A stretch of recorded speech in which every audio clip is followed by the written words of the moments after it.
Ludmilla was met with an uncommon sight as she entered the Cathedral of the Six Great Gods. Most of the furniture along the length of the aisles had been shifted to the side and several of the temple staff were busy cleaning the floors.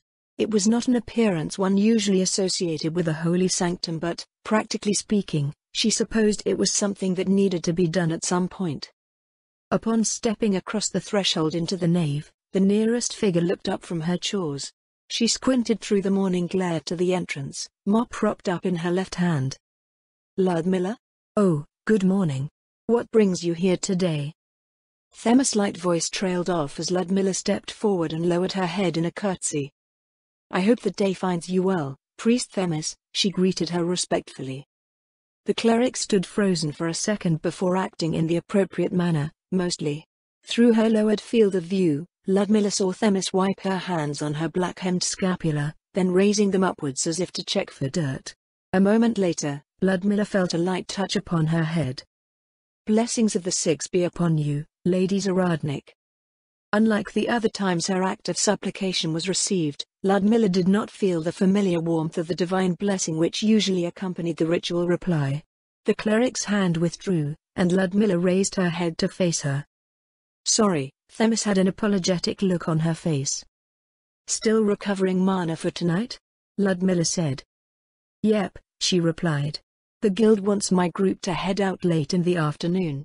To be perfectly honest though, we're pretty swamped here. So many people are coming back to the Six that the staff we have here can't keep up. It's a blessing that we were seeing such a resurgence, but at the same time we can't even afford the mana to use clean spells. That's why you're seeing us tidying up by hand here." Themis gave a nervous laugh. Beyond her, there were 6 other temple staff seeing to the cleanliness of the interior. "If that's the case," Ludmilla asked, "is it really okay to be participating in Adventurer Guild activities?" "The bishop encouraged it," Themis said, "since I was the only one that volunteered. It's funny, I hear the theocracy absorbed their Adventurer Guild branches, but here we are sending people to the Adventurer Guild. We need to keep up our presence in as many places as possible to show that we're here for the people. There's a silver rank cleric in the guild as well, but he's affiliated with the chapel in Corlin Village." "I'm sure you'll represent this cathedral well," Ludmilla said reassuringly. The proctors didn't sound like they had any real problems. It was just as they said, that session that we had last night was highly irregular. I've been on a few patrols that have encountered and fought demi-humans before, and I've never seen a simple skirmish in the wilderness go that strangely. Oh? The cleric's grey eyes brightened from behind her platinum bangs. "Well, that's a relief to hear. I lay awake for a while last night worrying if there was something else behind Blair's words. If I come back with an iron plate tonight, I'm sure the bishop will be pleased. If I get to silver, everyone would be ecstatic since the temple will have another second-tier caster around to help out. The handful here have been seeing to the needs that only they can address, but with all the new faces we'll need more." "The theocracy isn't sending more temple staff with a growing number of faithful in the city?" "Not that I've seen so far," Themis replied. "Then again, I'm just a junior priest, so I don't have an ear on all that goes on. We take in a few new acolytes every week, so even without direct help from the theocracy, we'll grow into being able to accommodate the city's needs eventually. At this rate, we'll have to build new temples, or take over the others as they shrink." "That seems like good news, then," Ludmilla said. "I know, right?" The cleric smiled brightly. The bishop's take on everything that has happened was spot on. "If humanity flourishes here, then so will our faith." One of the members of the temple staff cleaning the chapel cleared his throat loudly. Themis ducked her head slightly at the sound. Anyways, was there something that brought you to see us, my lady?" "Bishop Austin left a message for me yesterday evening," Ludmilla said, "but it was too late to check on it by the time we finished last night." "Oh. If that's the case, the bishop should be in his office. Follow me please, my lady."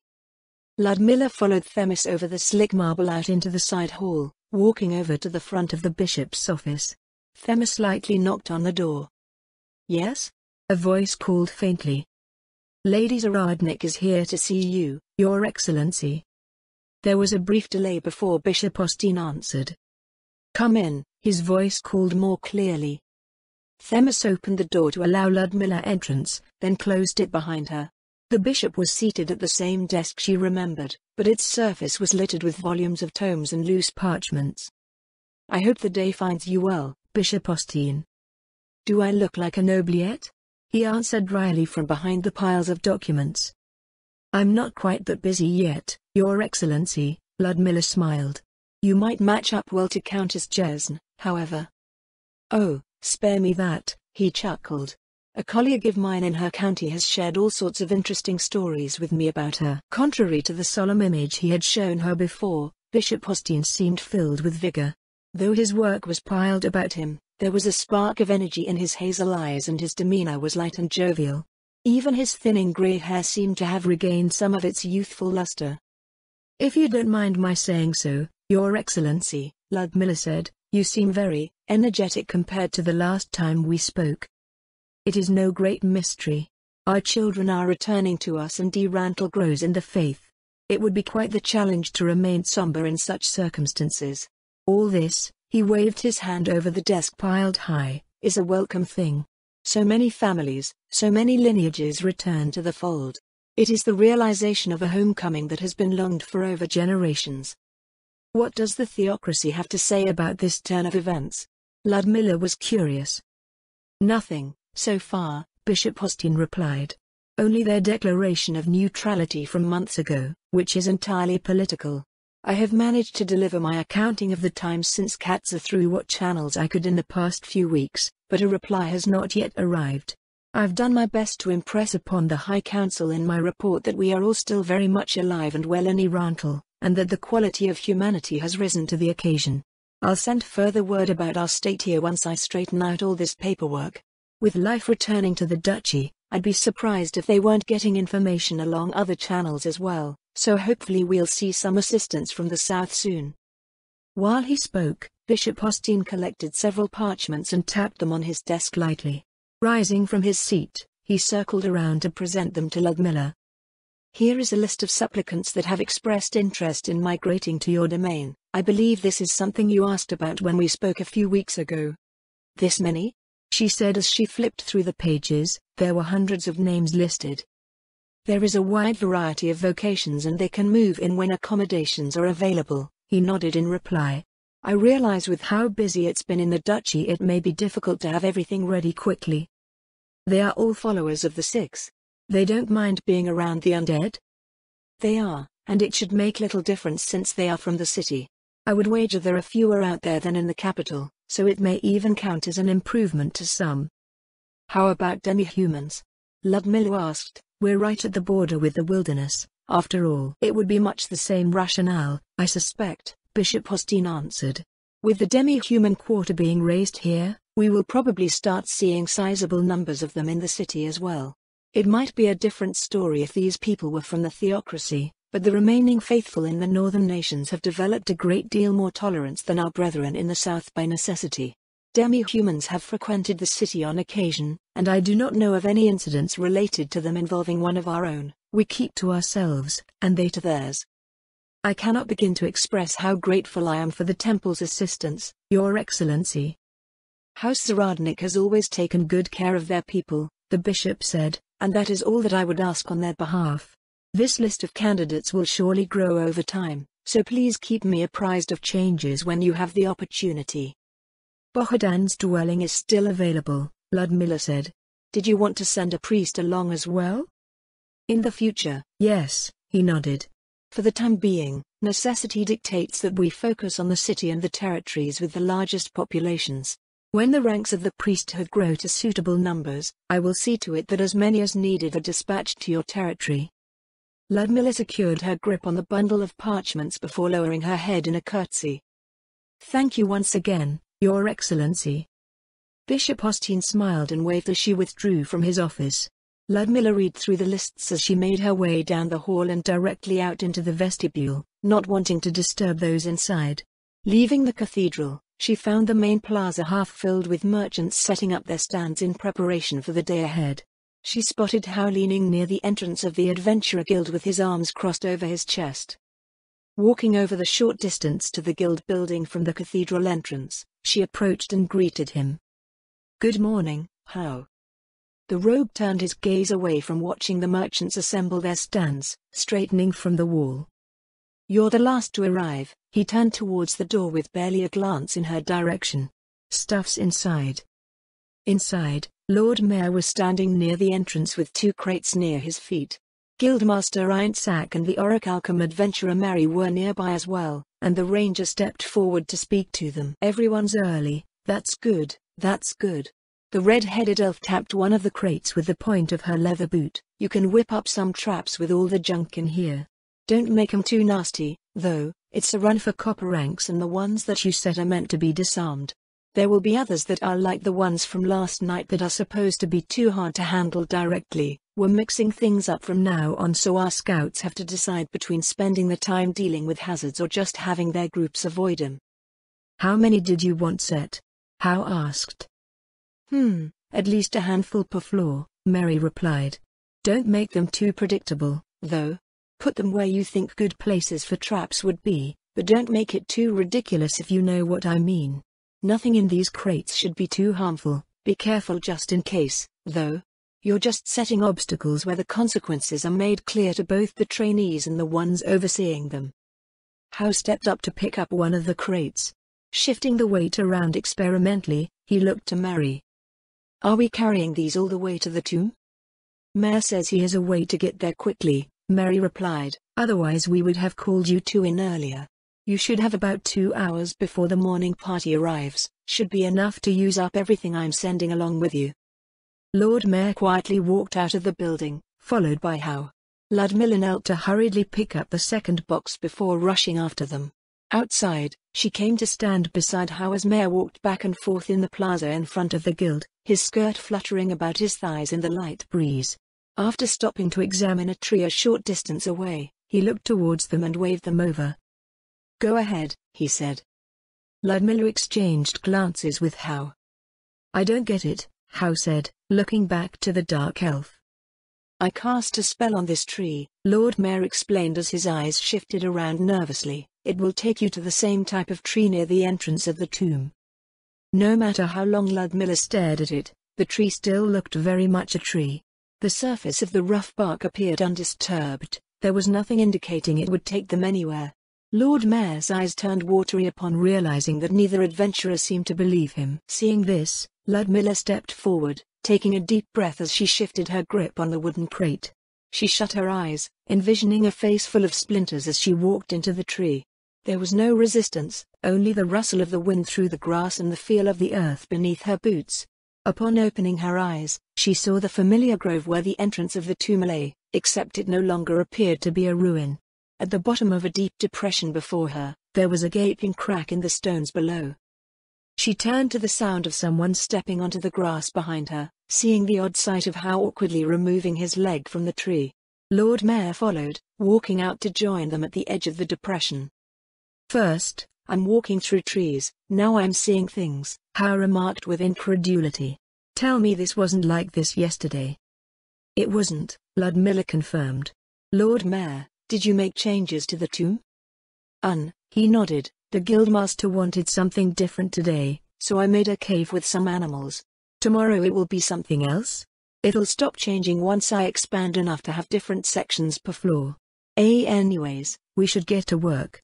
I'll show you where the animals and built-in traps are. The interior of the cavern was not something Ludmilla would have expected out of a natural cave. Rather than being damp and dark, it was filled with moss, ferns and other greenery common to a forest's undergrowth. Streams of light filtered down from cracks in the ceiling, though she did not recall seeing any openings in the ground above the cave entrance. Water dripped from above, and the stones were slick with moisture. The murmur of a stream echoed off of the walls from somewhere out of sight. Lord Mayor, did you make this all after we left last night? The scenery of the cavern gave her a tranquil, comforting feeling that she could not help but appreciate. I did, he nodded, but his voice held the slightest tinge of worry. Is there something wrong? No, my lord, Ludmilla smiled. I think it's very beautiful. It's amazing that you were able to fashion this overnight. Oh. Whether he was pleased by the praise of his work, she could not tell. She scanned over the floor and walls of the cave. Much of the plants and fungi she could identify as those native to the region, but there were still a handful unfamiliar to her. There aren't any plants like the one yesterday, are there, my lord? At her question, the dark elf boy cringed slightly. That's something I found a while ago deep in the great forest of Tob, he said. I thought it was cute so I used it as a decoration, but Sheltie got mad at me after what happened. Blair and Mary said it was too dangerous to have around adventurers below platinum, so I brought it home. There's nothing in the caves that are like that. Even the creatures that I've prepared won't do anything, so you can work around them without worry. While they conversed, Howe opened the 2 crates that had been set down inside the cavern entrance. As he laid the contents out across the stone floor, Ludmilla spotted several spools of wire, springs, vials with various labels on them and an assortment of structural parts, some of which she was familiar with, others entirely unrecognizable. Will you be staying with us, my lord? Ludmilla asked. Yes, I'll be watching, he replied. Let me know if there's something that needs to be rearranged. She stepped over several ferns to join Howe, who was scratching his chin as he scanned the pieces arrayed before him. This'll probably be more your show, he said idly while she looked over everything. Why is that? You're a ranger, aren't you? Howe said. We're surrounded by, well, nature. If this was some building or ruin I'd be able to figure out where to best place everything, but you're probably better at it here. Ludmilla looked through the contents of the boxes again. She thought she could fashion several traps that she knew of with what was available, but I'm not sure what some of these things are for. We'll get to that when we start finding locations to set 'em, the rogue replied. Ludmilla surveyed the first cavern. Beneath the greenery, hard stone and loose soil lay uneven over the cavern floor, with a patchwork of shallow pools connected by small rivulets of water. The walls were slick with moisture and tufts of moss clung to the surface, hanging out in loose strands. Turning her head up, she saw the first enemy, a large, sleeping bat that hung unmoving from the ceiling. Was there a trap in the first room yesterday, Howe? Ludmilla asked. There wasn't, Howe replied. Do you think we have to follow that scheme? It might be best to do that, Ludmilla looked to Lord Mayor. It's a cave, so it doesn't have rooms. Lord Mayor's voice echoed slightly from where he had wandered to further inside, but the idea should be the same. Make sure the party is functioning properly, then give them something like a challenge at the end that will count as a test for promotion to Iron rank. At least that's what Mr. Ironsack wants. Ludmilla returned to where Howe was replacing all the parts back into their crates and, together, they carried them further into the cavern. She continued looking over their surroundings, wondering how a trap might be placed to the best advantage. The first trap I made is here. Lord Mayor used his staff to point at a puddle in the center of the path that ran through the cavern. Below the surface of the shallow water, there was a flat stone. Did you notice that? Ludmilla asked Howe. Hell no, Howe said. The light around the cave reflects off the surface of the pool and prevents you from seeing below unless you're at just the right angle. What happens if you step on it? Lord Mayor pressed on the rock with his staff. A green slime fell from a hollow in the ceiling, landing in the puddle with a plop. This is just a common forest slime, isn't it? Ludmilla said. It looked similar enough from the slimes that made their home in her fief and the surrounding wilderness. They were generally benign, and preferred avoiding confrontations. It's summoned, but it's a low-level slime. The attacks are weak and it doesn't have any resistances. The dark elf made a slight motion with his staff before returning it to his side. The slime scuttled back up the cave wall and into its hollow. Maybe the trap needs to be more obvious. Ludmilla wondered aloud. Well, if they spring it the first time, Howe said, they'll probably be on the lookout for more like it further along. She looked further down into the cavern. It seemed that the rogue had the right of it. She was paying far more attention to the puddles along the way and spotted the next trap several dozen meters ahead. You're right, she agreed. This gives us a chance to set our first trap too. If they're busy looking for the next puddle trap, they might not notice ours. Is that fair? We're supposed to be going easy on them, right? Howe said. Are there such things as fair traps? Ludmilla replied sardonically, raising an eyebrow. Howe let out a chuckle. Fair enough, those are the instructions we were given, though. It'll work as long as we make it a bit obvious. Howe set down his crate lightly and lifted the lid. You're right that traps aren't supposed to be fair. If we set one up along those lines that show trainees what to look out for, it would be instructive for them. Ludmilla examined the path between Lord Mayor's first two traps. Like most of the cave, it was lined with vegetation which contrasted with the bare path running through the center. Is there anything that works with the tripwire that you can lay under the ferns on the side here? Yeah, 1 minute. She watched as the rogue fashioned a rail for a dart with pieces of wood, setting a spring with a simple release to propel the missile along its course. He held it up in his hands for her to inspect. Can that get through a gambesine? Ludmilla asked. Probably not. Howe fished around the crate for several minutes before settling on a stronger-looking spring. This should do it, he said. Just anywhere with cover? Yes, I can lay the wire after you find a spot. Ludmilla checked through the spools of wire while Howe went looking for a place to hide the dart trap. She settled on one of the thicker ones that would clearly be seen strung across the path. Howe aimed the trap at the air above where the wire was laid. Don't aim it too high, Ludmilla said. If it can get through a gambesine, it can kill someone if it hits them in the wrong place. Watch out, I'm triggering it. Howe plucked the wire leading to the mechanism with the finger and it released the dart with a quiet snick. There was a flash as the projectile drew sparks against the cave wall. Ludmilla went off to retrieve the spent weapon, finding the damaged dart below the wall that it had struck. She returned and held it out with its spent head. There's about a dozen more in the crate, Howe shrugged as he took the dart and tossed it back into the container nearby. We should be set for the next spot. They continued working their way further into the cave, setting several more dart traps and a few barbed snares along the way. After setting up the next series of traps, Howe asked her a question. Why do you call the kid Lord Mayor? The rogue said as he sifted through their remaining supplies. Is he some noble's son?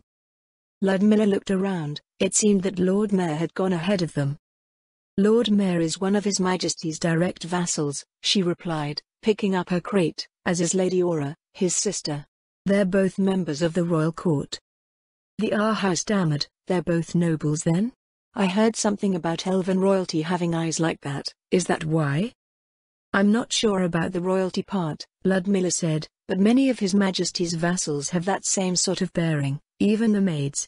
What I do know is that using the ranks that human nations use does not translate very well. My liege, Lady Shaltier, she came out of the tomb entrance with them before that first battle yesterday, is also a member of the royal court, so I've had some small glimpses into the relationships at the highest ranks of the Sorceress Kingdom in the past few weeks. What's that like, then? It's different, to put it lightly, Ludmilla thought for a moment before continuing. His Majesty and his vassals are such that the measures we use to gauge power, land, wealth, political influence, connections, strength of arms, are paltry in their eyes. They value fealty, service and the order mandated by His Majesty. It's easy to draw parallels to aspects of our former nation but, at the same time, there is always something at the edge of my own perception telling me that many things are not as they seem, and often beyond what counts for common sense around here. Fortunately the Sorceress Kingdom has adopted the laws of Reestize, which allows us in turn to better integrate into their ways. The laws of Reestize, Howe sounded non-committal. Do you think those will actually work out? I haven't found any faults with them, Ludmilla replied. A noble wouldn't, I guess. What do you mean by that? It's nothing. Howe did not look at her when she pressed him. If it worked for your land, then it worked. A stifling atmosphere settled between them with the unexpected sour note, and Ludmilla turned to walk off with a frown. She kept revisiting his words, unable to discern why Howe had taken issue with her reply.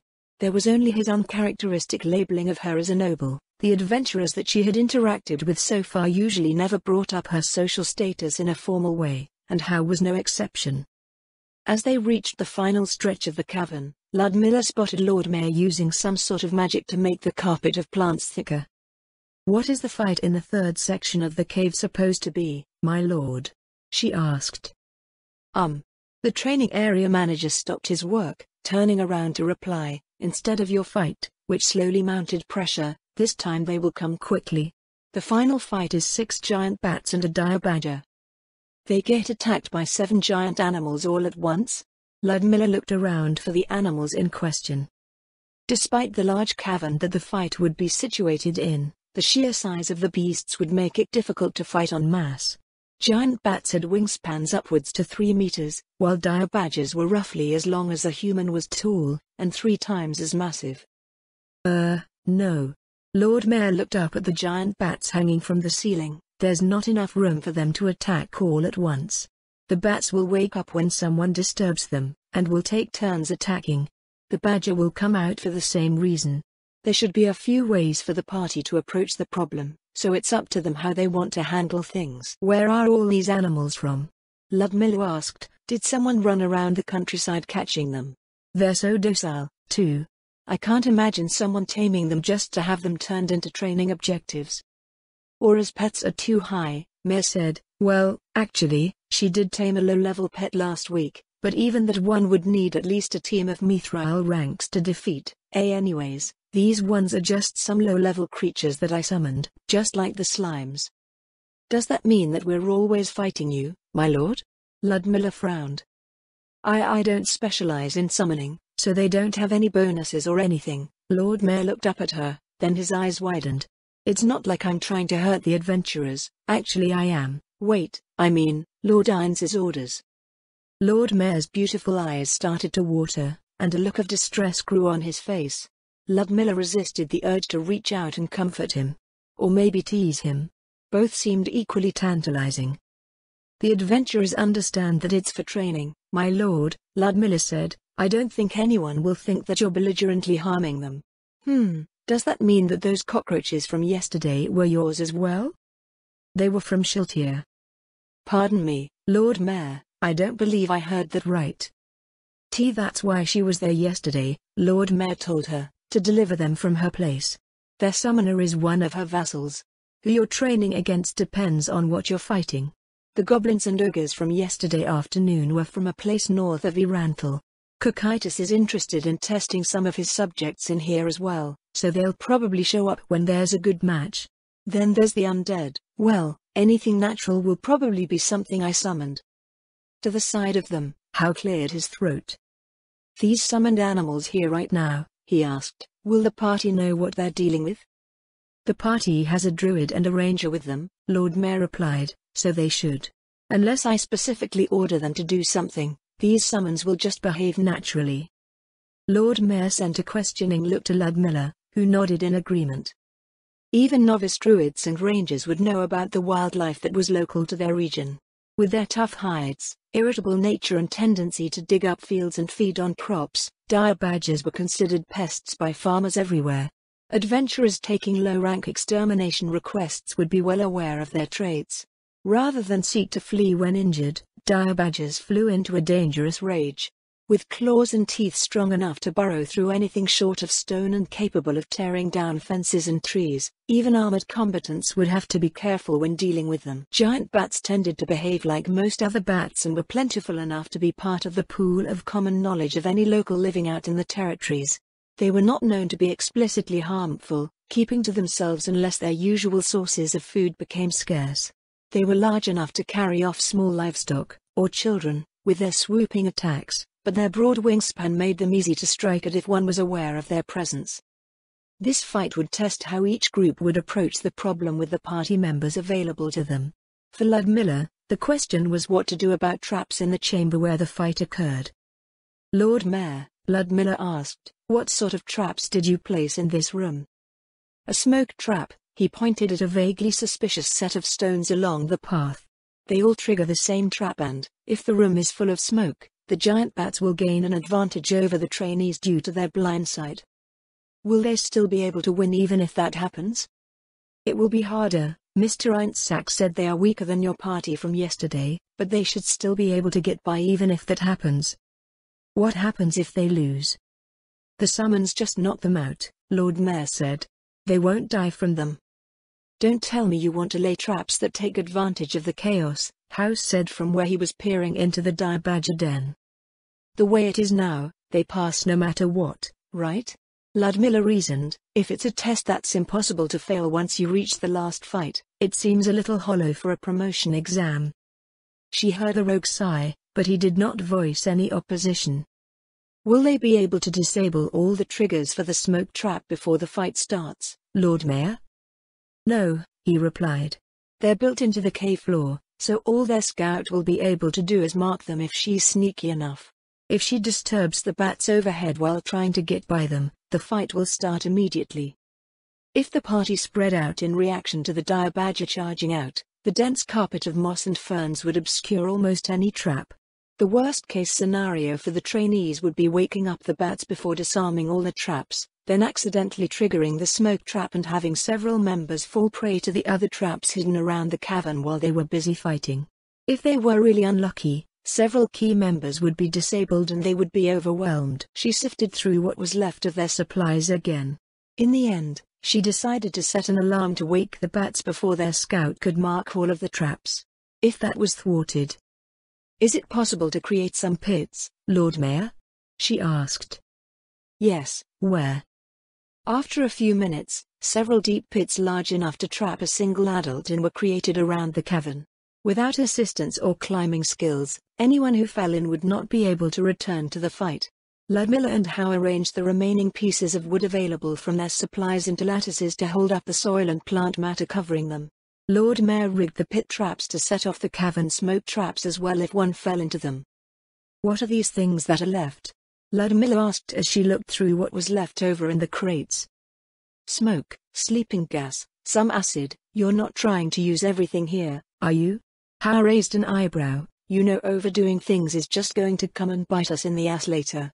All of us will be competing to see who can make everyone else's lives more miserable." "I thought that was the point," Ludmilla replied. "This is training for us too. We're not going to be making purposely nice traps for our enemies when it comes down to it." "Enemies? I thought the point of the new Adventurer Guild was to explore, not traumatize everyone we run into with all sorts of nastiness." "Fine, we'll just leave it as is, then." They're about halfway here from the North Gate," Lord Mayor informed them. "We should get going." The trio quickly made their way out of the cavern and Lord Mayor delivered them to the front of the Adventurer Guild using the same spell he had cast earlier in the morning. Several shouts met them as they stepped out of the tree. A food vendor had apparently set up his stand next to it, and several of his customers fell over themselves in surprise. Lord Mayor apologized for the disturbance several times before running off into the Adventurer Guild. When Ludmilla and Howe caught up, they found the interior of the guild hall empty, save for Ishbin and Winner at the reception counter. They set their crates down and returned to Lord Mayor. "Everyone is probably in the observation room already," Lord Mayor said as they approached. "I'll be going too. Can we come along?" Howe seemed curious how training was monitored. Ludmilla was as well, but the lunch at the Wagner Manor was in an hour. To her surprise, he nodded. "I guess," he said, "you'll see it sooner or later if you become proctors after passing gold rank." "Nice." "I won't be able to attend," Ludmilla apologized. "There's a lunch appointment that I need to prepare for." At her words, Lord Mayor turned and left with Howe. Ludmilla exited the building after them, finding herself following the same streets. After several blocks of her tailing them, Howe looked over his shoulder. "I thought you had lunch?" he asked. "I do," she answered. "I just happened to be heading the same way." In the weeks following her first visit to Erantal after the annexation of the city, its streets slowly returned to a semblance of its former activity. The traffic in the streets seemed mostly on tasks surrounding the territories, with men and women purposely heading to and from various storefronts and warehouses. Many no longer bothered to make wide berths around the occasional undead patrol or sentry, and wagons drawn by soul-eaters were given no more consideration than a regular wagon hauling cargo through the streets. She thought that the sight would be utterly incomprehensible to outsiders, that the citizens would be so calm around what all others would normally treat as a nightmare beyond reckoning. However, just as Ludmilla thought this, a new, unsettling sensation filled her. Goosebumps rose on her arms and she felt the hairs on her skin stand on end. Alerted to danger, she placed a hand on the dagger sheathed at her belt and looked all around the city street. The undead sentries appeared to be oblivious to the feeling, but everywhere beyond their posts she could see the citizens shrinking in trepidation and ducking into buildings. Like her, Howe had stopped walking, glancing nervously about. Lord Mayor continued on his way with no sign he had noticed. Unlike the fear produced by the presence of the undead, which she had long become accustomed to, the new sensation was one of a looming predator. It did not take long for the source to reveal itself. With a cry that pierced the unnatural stillness that preceded it, a reptilian form crossed over the inner wall of the city.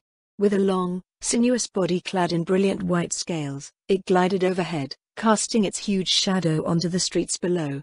Ludmilla tilted her head to the sky and her gaze followed it as it beat its wings once, twice, before disappearing over the roofs of the nearby buildings. Nearby, Hao walked to the center of the wide street, hopping on his toes to see if he could catch another glimpse of the creature that had just passed overhead. "Lord Mayor." Ludmilla called to Lord Mayor, who was still walking on ahead without a care. He had not missed a step as the dragon flew by overhead, but he jumped at her shout. "My apologies, Lord Mayor." She lowered her voice as she fell in behind him. "Did you know a dragon was coming?" Another cry echoed over the city street.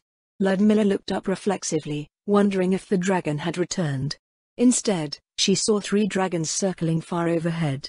She could not tell if the first had joined them, or if there were now 4 dragons above the city. Lord Mayor confirmed. Shiltir had them fly over to the city from the mountains in the north. "Lady Shiltir has returned?" Ludmilla asked. Short of seeing her briefly the previous day, she had not heard from her liege for over a week. The last communication she received from her was the written missive to join the Adventurer Guild. "I'm not sure what her plans are," Lord Mayor replied. "Was there something you needed to see her about? I can see if I can get a hold of her." "No," Ludmilla said quickly, "no. I was just curious, my lord. There is nothing of mine that currently requires her attention. I do not wish to take time away from her duties." "Oh. Okay." Their journey brought them before the Central District's Southern Gatehouse. The Crypt Lord, she had learned what it was actually called at some point during her repeated visits to the city, that had given her directions when she had first arrived in Irantal, was still standing its vigil. She nodded to it as they walked by, but it did not respond to her silent greeting. "This is where I was headed," Lord Mayor said as he stopped in front of a door to an administrative building Ludmilla thought had been vacated. "Bye." The door shut behind him, and she heard the sound of running steps behind her as Hao raced to catch up to them. "I guess dragons are no big deal to you too," he said breathlessly as the rogue passed her to enter the building. Hao's parting words made Ludmilla look up to the sky again. The dragons had separated. She spotted 3 of them lazily making slow rounds over the city walls. Several more crossed her line of sight, and she stopped to count them again. There were 4 just a few minutes ago, and now there were 12. The rustle of leathery wings turned her attention to another, which was perched over the gate they had just entered. It was looking out over the rest of the city, its tail lazily swishing back and forth. It was the first time she had seen a dragon up close. It was the first time she had seen a dragon period, actually. Creatures obscured by myth and legend, she doubted that any of the humans in the duchy had seen one before. Most of her knowledge concerning them came from the tales of bards, fancifully spun. Unlike those tales, however, these dragons were far from the noisy, fire-breathing harbingers of destruction portrayed. They were lithe, agile and possessed of an incredible degree of stealth. Ludmilla didn't even notice the one landing on the gatehouse, and, whenever one of them crossed overhead, it may as well have been an owl for all the noise they made. She couldn't help but marvel at their forms, sleek and powerful predators that she could instantly appreciate, far from the ponderous and clumsy things that appeared in song. There were rumors of dragons making their homes in the Azalisia range to the north, which was apparently true, and the idea that some dragons ruled over the Agrant Confederation, which bordered the northwest corner of Riastais. It would not be unfair to say that the word dragon was only a representation of an idea, a collection of fantastic tales, rumors and whatever her imagination used to fill the spaces between them. Now that there was one perched on the wall above her and many flying overhead, the fantastical lore dispersed as simply as if it had been cast into the spring breeze, replaced by the reality before her. They were powerful, to be sure, undoubtedly dozens of times stronger than herself, but, at the same time, they fell short of the legendary image that dragons had held in her mind up to this point. Looking around at the household servants carrying out errands in the district, it seemed that they had recovered entirely as well. These dragons were only a small addition to the legion of powerful undead that had already occupied their city for weeks.